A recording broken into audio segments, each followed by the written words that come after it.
একজন শিক্ষার্থী তিনি পরীক্ষায় কম্পিটিশনে অনেক ভালো করেছেন, এটা তার এক ধরনের সাফল্য, এক ধরনের অর্জন, অ্যাচিভমেন্ট, এক ধরনের বিজয়।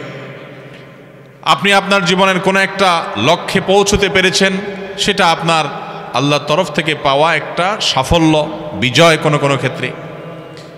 তো এই সমস্ত সাফল্য এবং বিজয় এগুলো যখন আসবে আমরা তখন কি করব, আমাদের কি করার আছে, এ বিষয়ে আমরা মৌলিক নির্দেশনা পাই কোরআনে কারীমের দুটি সূরাতে। একটা সূরার নাম হলো সূরাতুল ফাতহ। সূরার নাম কি ভাই? ফাতহ শব্দের অর্থই হলো কি? বিজয়, বিজয়ের সূরা। এই সূরা আল্লাহ রাব্বুল আলামিন আমাদের প্রিয় নবী সাল্লাল্লাহু আলাইহি সাল্লামের জীবনের শ্রেষ্ঠ বিজয় মক্কা বিজয়ের ঘটনার দিকে ইঙ্গিত করেছেন। আর আরেকটা সূরা হলো যেটা আমরা নিয়মিত অনেকেই পাঁচ ওয়াক্ত সালাতের মধ্যে পড়ে থাকি, সেটা হলো সূরা নাসর।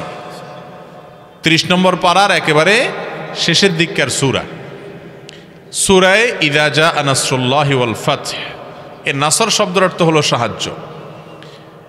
এই সূরাতে আল্লাহ রাব্বুল আলামিন মানুষের জীবনে যে কোনো বিজয় আসুক, সেটা ব্যক্তিগত জীবনে হতে পারে, পারিবারিক জীবনে হতে পারে, জাতীয় জীবনে হতে পারে, সে আনন্দ একজনের হতে পারে, সবার হতে পারে, যে কোনো বিজয় এবং সাফল্য অর্জন হলে একজন ইমানদার কি করবেন? আল্লাহ বলছেন ইযা জাআ নাসরুল্লাহি ওয়াল ফাতহ, যখন আল্লাহর সাহায্য আসবে এবং আসবে বিজয়, তোমার কোনো একটা অর্জন হলো, কোনো একটা সাফল্য তোমার হলো, তখন দেখবা তুমি ওয়ারাআইতান নাসা ইয়াদখুলুনা ফি দীনিল্লাহি আফওয়াজা, লোকেরা তখন দেখবা দলে দলে আল্লাহর দ্বীনের দিকে আসছে। আল্লাহ রাসূলকে সাল্লাল্লাহু আলাইহি সাল্লামকে যখন আল্লাহ বিজয় দিবেন, দিন যখন ভালো হবে, তখন আল্লাহ বলছেন দেখবা যে লোকেরা দলে দলে, গ্রুপে গ্রুপে ইসলামে দাখিল হচ্ছে। এখানে একটা ইঙ্গিত পাওয়া যায়, আমাদের যখন সুদিন থাকে, দিন যখন ভালো থাকে, তখন আমাদেরকে উইশ করার, আমাদেরকে সঙ্গ দেওয়ার, আমাদের বন্ধু হওয়ার লোকের কোনো অভাব হয় না।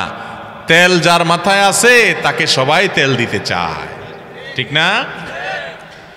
এই জন্য সুদিনে যখন সবার বাহবা পাবো, সবার উইশ পাবো, সবার সহযোগিতা পাবো, আমরা তখন অনেক সময় অহংকারে ফুলে উঠতে পারি যে আমি কিছু একটা করেছি, সবাই আমাকে বাহবা দিচ্ছে, আমি বাহাদুর। তখন একজন ইমানদারের মনের মধ্যে অহংকার আসতে পারে, এই সাফল্য এবং বিজয়কে নিজের অর্জন মনে করতে পারে, অথচ এটা একমাত্র আল্লাহ রাব্বুল আলামিনের দান। তিনি যদি দান না করেন তাহলে সে কখনো সাফল্য অর্জন করতে পারে না। এই জন্য আল্লাহ বলেছেন পরবর্তী আয়াতে, ফাসাব্বিহ বিহামদি রাব্বিকা ওয়াস্তাগফির। আপনার জীবনে যখন আল্লাহর সাহায্য আসবে, বিজয় আসবে, আপনি তখন কি করবেন? ফাসাব্বিহ, আপনি তাসবিহ পাঠ করুন, আল্লাহর পবিত্রতা বর্ণনা করুন, বলুন সুবহানাল্লাহ, আল্লাহ পবিত্র।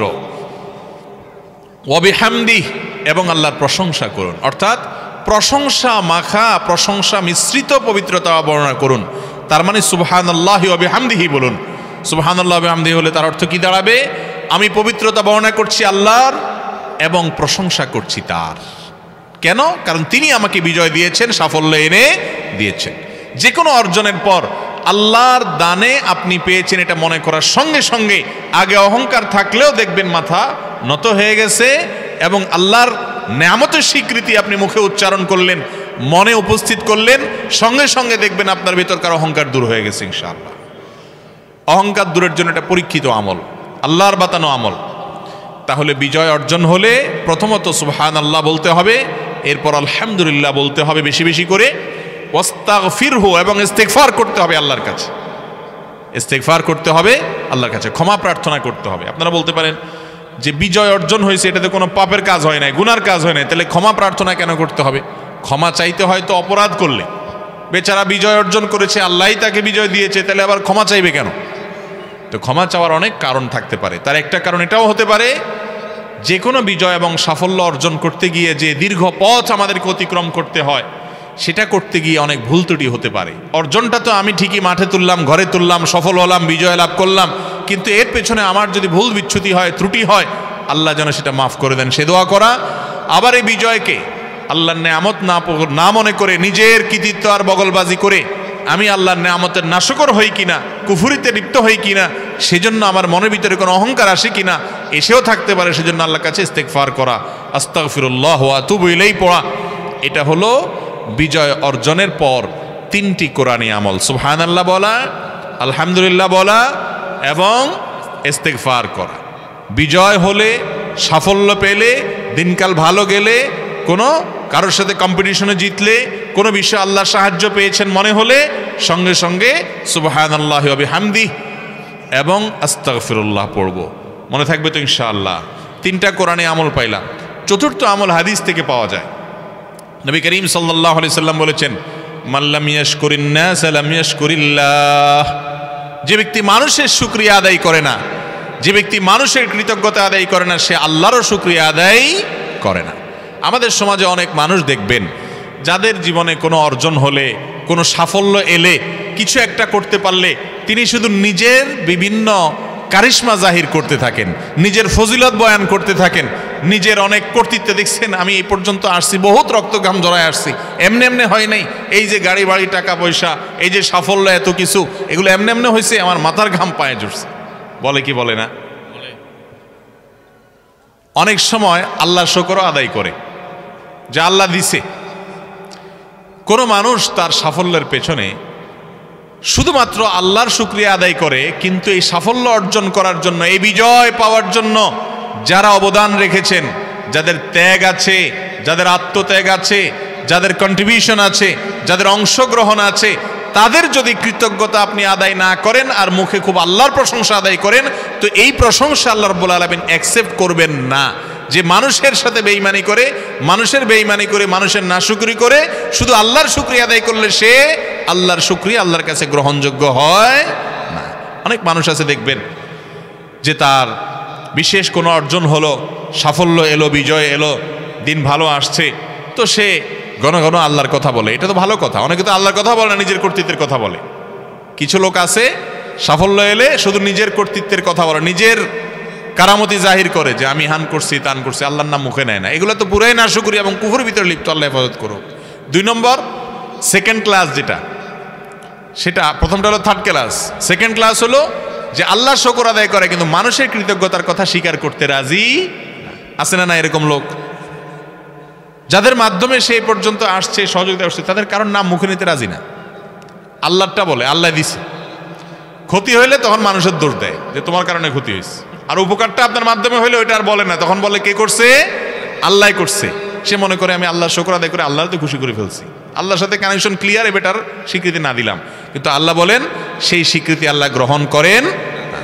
যদি মানুষের কৃতজ্ঞতা আদায় না করে তাহলে আল্লাহ সেই কৃতজ্ঞতাকে গ্রহণ করেন না। এজন্য যাদের মাধ্যমে বিজয় সাফল্য অর্জন আসবে তাদের স্বীকৃতি দিতে হবে, তাদের জন্য দোয়া করতে হবে, স্বীকার করতে হবে যে অমুক আমাকে উপকার করেছেন, তমুক আমাকে এই হেল্প করেছেন, তাদের সবার সহযোগিতা আমি পেয়েছি, আল্লাহ তাআলা সে তার ভিত্তিতে আমার প্রতি রহম করেছেন, আল্লাহই দিয়েছেন, কিন্তু এই মানুষগুলো ব্যবহার হয়েছে, সেজন্য তাদের শুকরিয়া আদায় করতে হবে।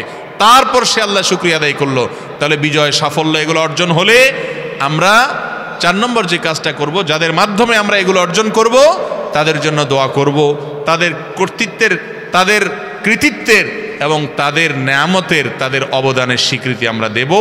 এর মাধ্যমে যদি আপনি বিজয়কে উদযাপন করেন, বিজয়কে পালন করেন, এই 4টা কোরআন এবং হাদিসের আলোকে আমল করেন, ইনশাআল্লাহ বিইذনিল্লাহ আপনার এই বিজয় সাস্টেইন হবে, এটা দীর্ঘস্থায়ী হবে, এটা টেকসই হবে, এই বিজয় উদযাপনটা ইবাদত হবে, এর মাধ্যমে আপনি সওয়াব উপার্জন করতে পারবেন ইনশাআল্লাহ।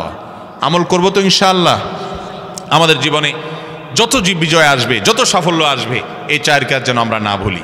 সুবহানাল্লাহ বলবো, আলহামদুলিল্লাহ বলবো এবং ইস্তেগফার করব, এবং যাদের মাধ্যমে বিজয় আসছে আল্লাহর শুকরিয়ার পাশাপাশি তাদের শুকরিয়াও আদায় করব। মনে থাকবে তো ইনশাআল্লাহ। আল্লাহ তাআলা আমাদেরকে আমলের তৌফিক দান করুন।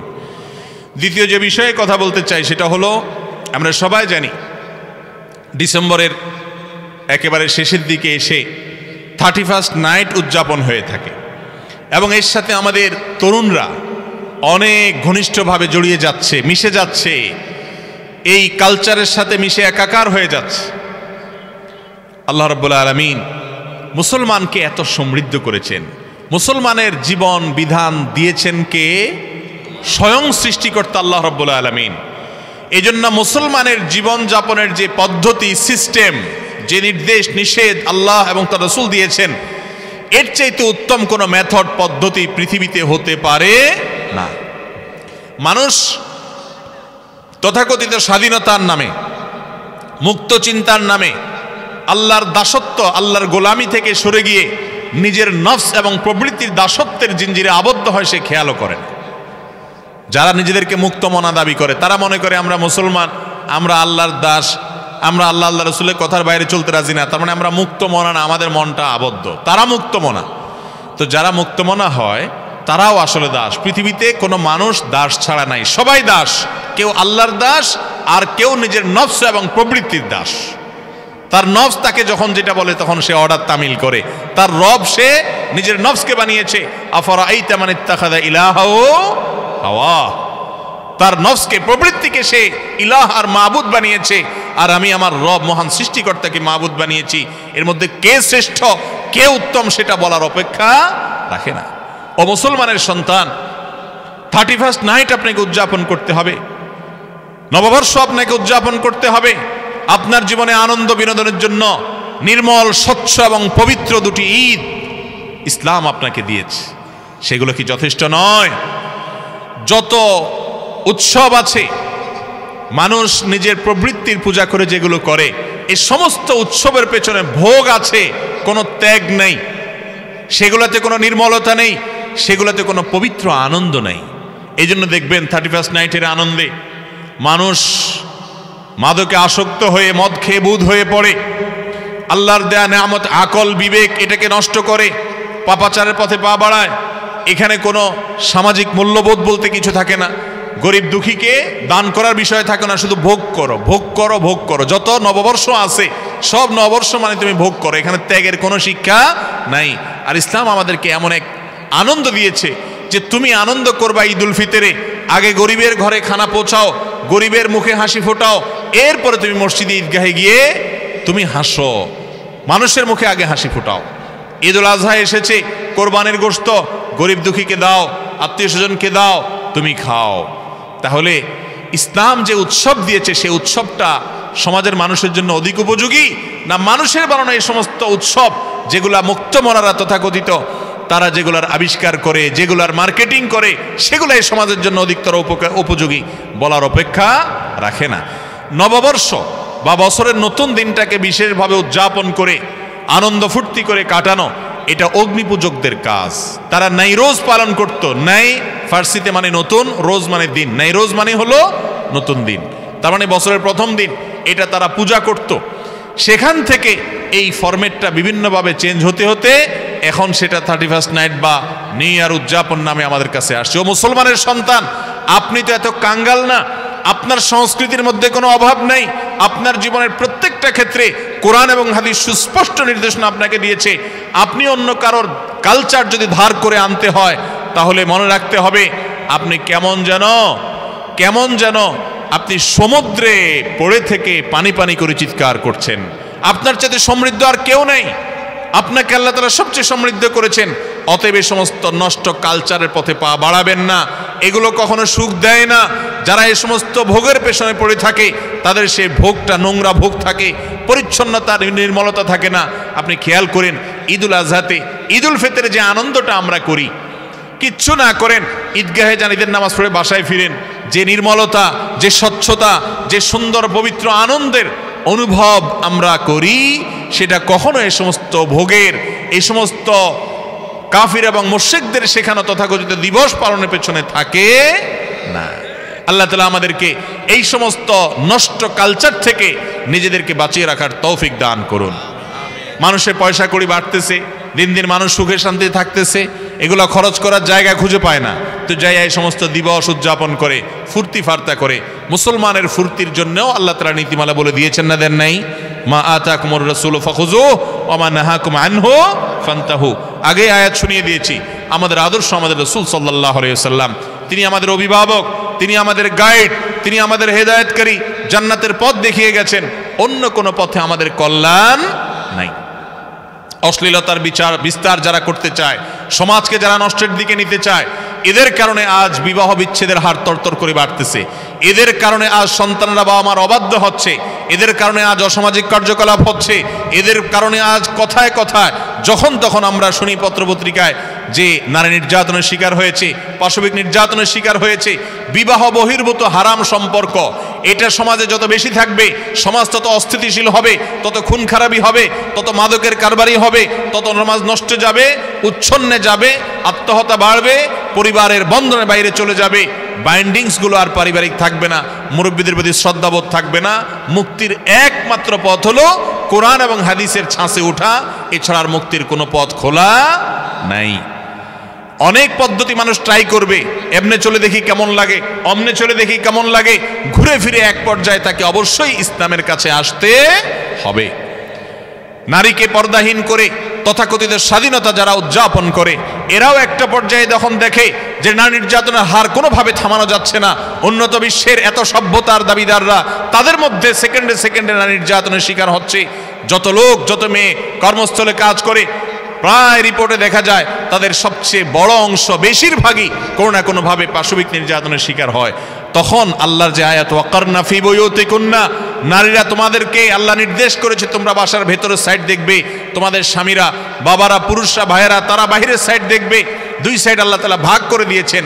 তোমরা সেই ভাগটাকে মেসাকার করে, সেটাকে ভেঙে একাকার হয়ে নিজের মন মতো চলতে চাচ্ছ, একটা পর্যায়ে ঠিকই তোমাকে আগের জায়গায় ফিরে আসতে হবে।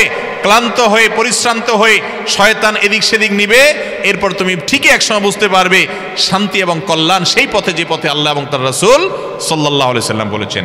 আল্লাহ তাআলা আমাদের সকলকে 31 নাইটের এই সমস্ত নষ্ট কালচার, এগুলো থেকে আমাদের সমাজকে আল্লাহ তাআলা হেফাজত করুন। প্রত্যেক অভিভাবক যুবকদেরকে বোঝাবেন, কাউন্সেলিং করবেন, ওলামায়ে কেরাম তাদেরকে কাউন্সেলিং করবেন, যারা এগুলো উদযাপন করে তাদের সাথে বসে মিট করবেন, মত বিনিময় করবেন। এগুলোর মাধ্যমে আমাদের প্রাপ্তি কি আর হারাবো কি, সেই যোগ বিয়োগ করার সুযোগ তাদেরকে দিতে হবে ইনশাআল্লাহ। এগুলোর মাধ্যমে আমাদের সমাজ শান্তি এবং শৃঙ্খলা ভরপুর হবে, নীতি নৈতিকতায় মানুষ বলিয়ান হবে। আল্লাহ এবং রাসূল সাল্লাল্লাহু আলাইহি ওয়াসাল্লামের পথে আসলেই একজন ভদ্র, ভালো, আদর্শ নাগরিক হওয়া যাবে। এছাড়া ভালোর আর কোনো পথ খোলা নাই। আল্লাহ তাআলা আমাদের সবাইকে বুঝার তৌফিক দান করুন। সব ক্ষেত্রে আমরা সারেন্ডার করব। মুসলমান মানে হলো আত্মসমর্পণকারী, যে নিজেকে আল্লাহর সামনে আত্মসমর্পণ করেছে। কুল ইন্না সালাতি ওয়া নুসুকি ওয়া মাহইয়ায়া ওয়া মামাতি লিল্লাহি রাব্বিল আলামিন। বলুন আপনি, আমার সালাত, আমার হজ, আমার জীবন, আমার মরণ সব কিছু আল্লাহর উদ্দেশ্যে নিবেদন করে দিয়েছি। মুসলমান যদি বলে সব জায়গায় ধর্ম টানা ঠিক না, এত বেশি ধর্ম করা ঠিক না, সে মুসলমান আসলে প্রকৃত অর্থে আল্লাহর কাছে আত্মসমর্পণ করে নাই, সে কখনো আসল মুসলমান হতে পারে না। আমরা কি আধা সারেন্ডার করছি না ফুল সারেন্ডার করছি? আল্লাহ আমাদের সবার এই সারেন্ডারকে, আমাদের আত্মসমর্পণকে আপনি কবুল আর মঞ্জুর করুন। আল্লাহ তাআলা আমাদের সবাইকে মুসলমানের খাতায় নাম লেখানোর তৌফিক দান করুন। ভাইরে, যে পাপের ভিতরে নিমজ্জিত হবে, আল্লাহর অবাধ্য হবে, তার জীবনও শেষ হবে। যে আল্লাহর বাধ্যগত থাকবে, তার জীবনও শেষ হবে। কিন্তু গন্তব্য দুইজনের দুইটা হবে। আল্লাহ তাআলা আমাদেরকে তার গোলাম হয়ে, আল্লাহর দাস হয়ে, আল্লাহর সামনে অবনত হয়ে, আল্লাহর নির্দেশ শোনার পর মাথাকে ছেড়ে দিয়ে নত করার মতো মানসিকতাওয়ালা খাঁটি ইমানদার এবং মুসলমান হওয়ার তৌফিক দান করুন, বলেন আমিন। জাযাকুমুল্লাহু খায়রা ওয়া আখিরু দাওয়ানা আলহামদুলিল্লাহি রাব্বিল আলামিন। Rose TV 24. Enjoy by listening to the Holy Quran.